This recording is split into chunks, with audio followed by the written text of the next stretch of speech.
परमात्मा बैठे, यदि ऐसे करेंगे दंड मिलेगा, न जाने हमको कहां पैदा कर दे भगवान। ये हमें पता है, उन मच्छी पकड़ने वाली महिलाओं को, बेचारों को नहीं पता। इसलिए तुम्हारा ये प्रमोशन का समय है भाई, ये परीक्षा का समय, उत्तीर्ण हो जाओ। कल किसने देखा, इसीलिए कहा कि वो परमता परमात्मा सावधान कर दे कि वो हमारे सब बातों को जानता है और दंड के रूप में हमें उसी जगह, उसी स्थान, उसी माता पिता के घर में जन्म देता है। पीछे का जो हुआ सो हुआ, अगले का तो संभालो। और फिर आगे क्या कहा, यह जो प्रभु एक एवं अकेले ही, इसका मतलब प्रभु दो है, तीन, धन्यवाद, ईश्वर एक है, भगवान केवल एक हैं। वो अंधकार में जीते जो कहते हैं बहुत भगवान है, भगवान एक है लेकिन उसके गौरी नाम अनेक है। एक कवि हुए हमारे यहाँ, बहुत बड़े कवि हुए हैं, उनका नाम था भारवी, और भारवी का बड़ा नाम था। ऐसा जी अंकुर बैठा ना, किसी बहुत छोटा 6, 7, 10, 12 वर्ष का रावण, जैसे छोटे छोटे 2, 3, 6, 4 बच्चे हैं। तो बड़े विद्वान हो गए भारवी जी, पिता भी विद्वान थे, लेकिन वो इतना विद्वान बालक बना, इतना पुरुषार्थी वो था, इतनी कीर्ति उसकी फैली कि लोग उसकी प्रशंसा करने लगे। इतनी प्रशंसा करते, मां सुनती तो प्रसन्न होती, और लोग उसको माला पहनाते, पारितोषिक देते, वाह वाह करते, ढोल ढपलों के साथ स्वागत करते, अरे बच्चा बहुत बढ़िया है, क्या कहते। लेकिन पिता जो था ना, कभी भी अपने पुत्र की प्रशंसा नहीं करता। मां तो करती थी, सब लोग प्रशंसा करते, लिखा रहता, भारवी बड़ा विद्वान हो गया रे, लेकिन पुत्र की बड़ाई कभी पिता ने नहीं की, बल्कि भारवी को उसका पिता डांटता था। भारवी जवान हो गया।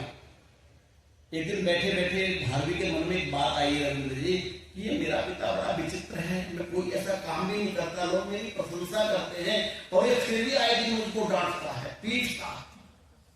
ऐसा करता हूं, इसका तमाम कर देता, काम क्या करता हूं, तमाम कर देता। तो इसके मन के अंदर ये बात आई, इसने योजना बना करके, घर में योजना बना करके, और आज तैयारी करने की, पिताजी आज शाम को आएंगे तो मैं आज मौका लगा करके, समझ लिया, जैसा भी हो, या तो मैं रहूंगा या पिताजी रहेंगे, मुझे इस घर में नहीं रहना है, ऐसे घर में जहां आए दिन डांट पड़ती हो। तो संयोग से ये तैयार था। उधर जैसे ही ये घर में आए भारवी के पिता, तो इसकी पत्नी बैठी थी, दोनों में बातचीत होने लगी।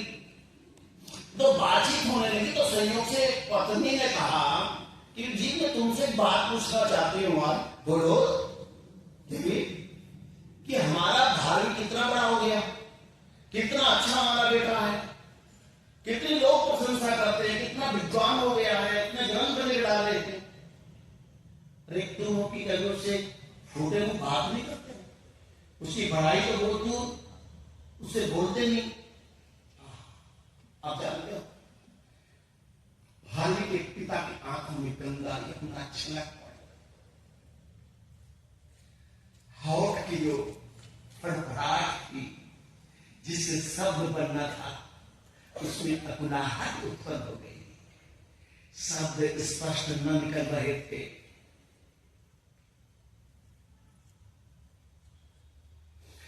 पत्र लेकर, कपड़ा लेकर के आंखों को पूछता हुआ भारवी का पिता कहता, देवी तू जानती है, जब मेरे बेटे की प्रशंसा ये लोग करते हैं ना, तो समुद्र के अंदर उठने वाली जो वृत्तियां हैं, जो तरंग है, वो भी छोटी पड़ जाती है, वो भी छोटी पड़ जाती है, लेकिन मैं उस तरंग को, उस वृत्ति को, उस खुशी को अपने हृदय में समेट करके रखता हूं कि उसकी छाल कहीं बाहर न जा सके। तो ये न समझे कि भारवी के पिता को अपने बेटे का क्या हो गया है, बहुत घमंड हो गया है, और भारवी को भी ये लगे कि तुझे अभी और कुछ करना बाकी है। देवी, इस खुशी को तू नहीं जानती है, मैं जानता हूं जितना छुपा करके मैंने रखा है ना, मुझे पता है ये मेरे कितना तप के साथ मैंने भारवी के साथ जो भी आज तक किया उसे तपाने के लिए किया। मैं जानता हूं कि हमारा बेटा हमसे बहुत आगे निकल जाएगा। ये दिखाने की बात नहीं होती दीदी। तू चाहती है कि मुझसे द्वेष करता हूं? कोई दुनिया का बाप अपने बेटे से द्वेष नहीं करता, लेकिन फिर तुम्हारा व्यवहार, बोले मेरा व्यवहार इसलिए कि ये और चमके, ये और आगे बढ़े, से घमंड ना हो जाए, से अभिमान ना हो जाए। क्योंकि ये संसार की जो चकाचौंध है ये व्यक्ति को नीचे गिरा देने में देर नहीं करती। संयोग से आए तो भारवी ने पिता को मारने की प्लान बना रखी थी। ये सब उसके कानूनी को पड़ गए, हथियार छूट गया हाथ से।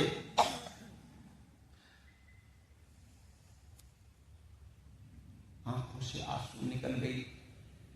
भारवी काटो तो खून नहीं, और भारवी ने घर छोड़ दिया और घर छोड़ करके राज पुरोहित के पास चला गया। और राज पुरोहित के पास जाकर के बोला, गुरुदेव मुझे बताइए, जो दूसरे की हत्या करता है उसके लिए शास्त्र में दंडनीय विधान क्या है? शास्त्र लिखता था जो दूसरे को मारता हो उसके लिए क्या दंड का विधान है, क्या नियमावली है राजकीय। राजपुरोहित ने कहा, उस व्यक्ति को जंगल में जाकर लकड़ियों का चयन करके, जो व्यक्ति अपने पिता की, जिस बेटे ने अपने पिता की हत्या की हो, उसके लिए राजकीय व्यवस्था में दंड की क्या व्यवस्था है? बोले जंगल में जाए, लकड़ियों का चयन करे, चिता बनाए और चिता के ऊपर जिंदा अपने आप को जला दे। ये विधान है जो पिता घृणता होता है, पिता को मारने वाला होता है। ऐसे पुत्र के लिए भारवी ने कोई जिक्र नहीं किया। भारवी घर छोड़ता है, राजपुरोहित को छोड़ता है, जंगल में जाता है। बहुत देर हो चुकी, आज भारवी घर में क्यों नहीं आया? क्योंकि भारवी तो दूसरे दरवाजे से निकल गया। मां को बाप को पता नहीं कुछ भी। भारवी जंगल से निकल जंगल में जा रहा था, चर्चा होने लगी, खोजने लगी कि भारवी कहां गया। तो भारवी ने जंगल में चुन करके सारी लकड़ियां इकट्ठा की। भारवी को जंगल में जाते हुए कुछ लोगों ने देखा, ये रात में भारवी जा रहा है। इसकी सूचना आग की तरह नगर में फैल गई। उधर भारवी के माता पिता को भी पता चला, उधर राजपुरोहित को पता चला। राजपुरोहित के घर आया था, वहां से निकल के भारवी जंगल में गया। पुरोहित से पूछा, हुआ क्या? बोले कुछ नहीं, वो ये पूछने के लिए आया था। तुमने क्या कहा? मैंने कहा कि जंगल में जा, लकड़ी इकट्ठा कर, लकड़ी बीन, उस पर बैठ, अपने आप को जिंदा जलाना चाहिए। ऐसे पुत्र को जो अपने पिता की हत्या करता। सब लोग वहीं को राजपुरोहित भी चले गए। जाकर के भारवी चिता के ऊपर तैयार थे जलने के लिए। भारवी तुम ये क्या कर रहे हो? उन्होंने कहा, मैं पिता का हत्यारा हूं, मुझे जीने का कोई अधिकार नहीं, मुझे इस जीवन को नष्ट करना है।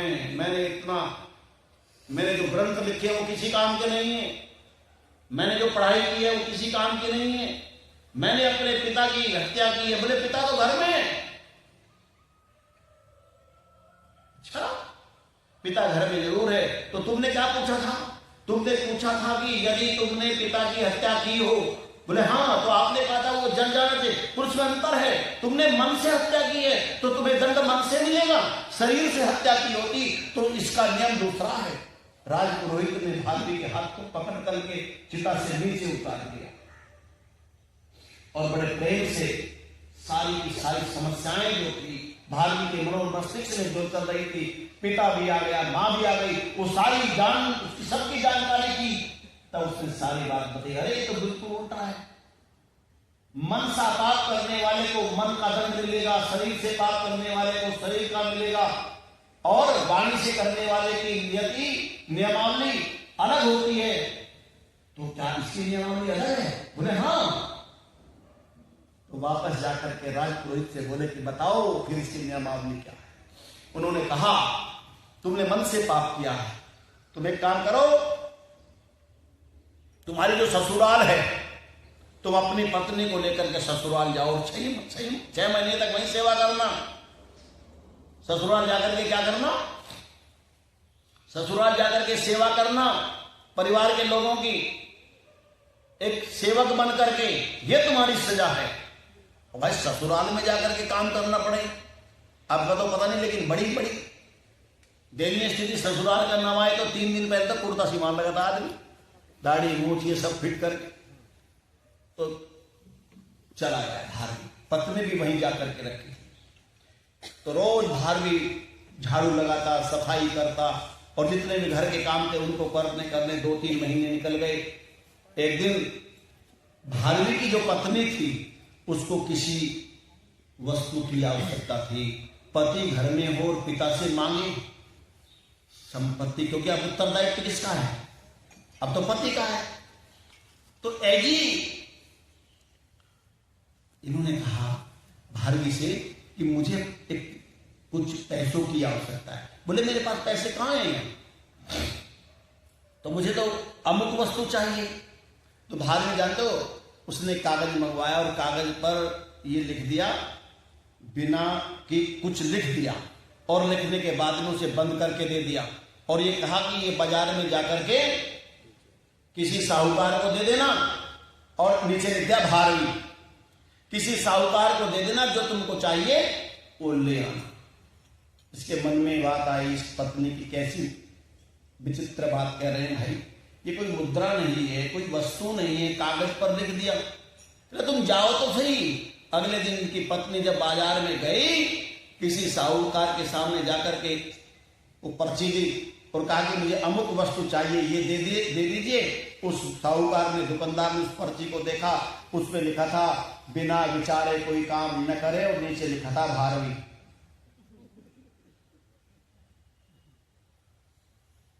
बिना विचारे कोई काम न करे, और नीचे लिखा था भारवी। अब भारवी का उस समय नाम बहुत विस्तृत रूप से फैला, बहुत बड़े कवि हैं, और उसने सोचा भारवी ने लिखा था, कोई ना कोई बात है। उसने उस पर्ची को रख करके बड़े सम्मान से अपने गले में रख लिया। उन्होंने पूछा कि तुम्हें क्या चाहिए? बोले मुझे 5000 रुपये की आवश्यकता है। उन्होंने 5000 रुपये उसको दे दिए। ये दबे पांव लेकर के चली गई और अपनी आवश्यकताओं की पूर्ति की। उसी दिन ले जाकर के इस व्यक्ति ने उस पर्ची को अपने बेडरूम में ऊपर चिपका दिया, दीवार के ऊपर, और उसमें लिखा था बिना विचारे कोई काम न करे। ये सुबह उठता, सुबह उठते सबसे पहले किसको पढ़ता? भारवी के कथानक को। उसमें लिखा था बिना विचारे कोई काम न करे, और ये जब घर से निकलता तो रात तक विचार पूर्वक काम करता। जब विचार पूर्वक काम करता तो घर में के अंदर प्रसन्नता, संपन्नता आती चली गई। एक दिन बहुत पुराना व्यापार इसका था, कलकत्ता से फोन आया कि महाराज आपका एक बहुत पहले टेंडर हुआ था, वो आपके नाम छूट गया है, आप आ जाओ जल्दी से। तो उसने अपनी बोरिया बिस्तर समेटी और समेट करके व्यापार के काम से चला गया, और व्यापार के काम से पत्नी को कहकर के घर में ये व्यापारी चला गया, और वहां व्यापार इतना बढ़ा, बढ़ते बढ़ते बढ़ते बढ़ते बहुत बड़ा आदमी बन गया, बहुत बड़ा आदमी बन गया। कई वर्ष को वहां लग गए, सारा व्यापार समेट करके जब एक दिन अंदर आया, अपने घर आया, अपने शहर में आया, तो वहां जब घर में खुशी खुशी आ रहा था, बहुत संपत्ति के साथ, और संपत्ति के साथ अनेक कामनाएं इसकी रही होगी, ये करूंगा, वो करूंगा, ये करूंगा, होती है व्यक्ति। लेकिन जैसे ये घर में घुसा, 2 बजे होंगे, दिन के 2, गर्मी का मौसम, एक सोने का स्थान होता ना बेडरूम, उसके ऊपर इसकी पत्नी सो रही, एक व्यक्ति और उसके साथ में सो रहा है। अब उसको देख करके ये आग बबूला हो गया। मेरे जाने के बाद घर में ये चरित्रहीनता का वातावरण बना हुआ, मैं पैसे का क्या करूंगा, ये उल्टा इसके साथ में कौन सो रहा है यहाँ? इसने विचार करते करते खड़ग निकाली और इसने विचार किया कि इसके टुकड़े टुकड़े अभी कर देता हूं। लेकिन जैसे इसने तलवार निकाल करके ऐसी मारनी चाहिए, इसकी दीवार पर नजर पड़ी, बिना विचारे कोई काम, तलवार को नीचे विचार के मंदिर आके पहले देखता हूं ये कौन है, ये कैसी स्थिति है, कैसी इसकी हिम्मत पड़ी। अब जब ये वहां घर के अंदर जरा थोड़ा सा सोच होता ही है, सोच जब क्रोध में व्यक्ति आई, तलवार निकाली, तलवार को रखा, घर में घुसे भी सही, सारी चीजें कथानक समझाने के लिए, तो तभी सुगवाहट में इसकी आंखें खुली और इसने खड़े होकर के आज तो बहुत दिनों के बाद पतिदेव आए हैं, चरण स्पर्श करके जैसे नमस्ते करना चाहा, अभिवादन करना चाहा, धक्का दे करके भारवी ये जो साहूकार जो था इसकी पत्नी को धक्का दे करके जैसे पीछे तक उल्टा ये नमस्ते करने का नाटक करती है। आज के मन के अंदर विचार पैदा हो गया। अब फटाक से इसने कहा, चद्दर उठा करके जब चद्दर उठाई और इसने कहा, उठ बेटा, तेरे बहुत दिन में 12 साल के बाद तेरे पिताजी आए हैं, क्योंकि वो 8-7 साल का बच्चा 20 साल का नौजवान हो चुका है, पूरा नौजवान। जब इसने कहा उठ बेटा, अपने पिताजी को प्रणाम कर, और जैसे पिताजी को प्रणाम किया तो आज इस व्यक्ति के हाथ के साथ में जो तलवार थी और जो दूसरी प्रक्रिया थी वो सब समाप्त हो गई।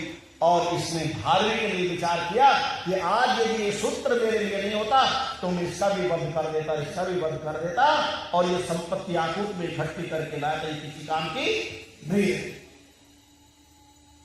तो जो महापुरुष होते उन्होंने लिखा, निर्णय किया कि जो मैं एक संपत्ति लेकर के आया, इससे मैं आधा भाग भारवी को दूंगा, क्योंकि इस युक्ति ने आज मेरे जीवन को बचा।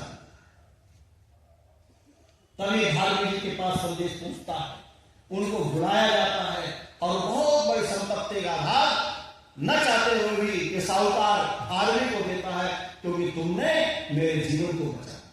तो मेरा कहने का अभिप्राय है, ऐसा भारवी जब वहां गया, पत्नी की यहाँ जाकर के सेवा की, तो फिर सारे समाज में और राजपुरोहित में इकट्ठा होकर के ये दंड की व्यवस्था होने की, और अपने पिता के साथ जाकर के प्रायश्चित किया, और ये समझ लिया कि दुनिया का कोई पिता अपने पुत्र का कभी अहित वो बोले जन्म।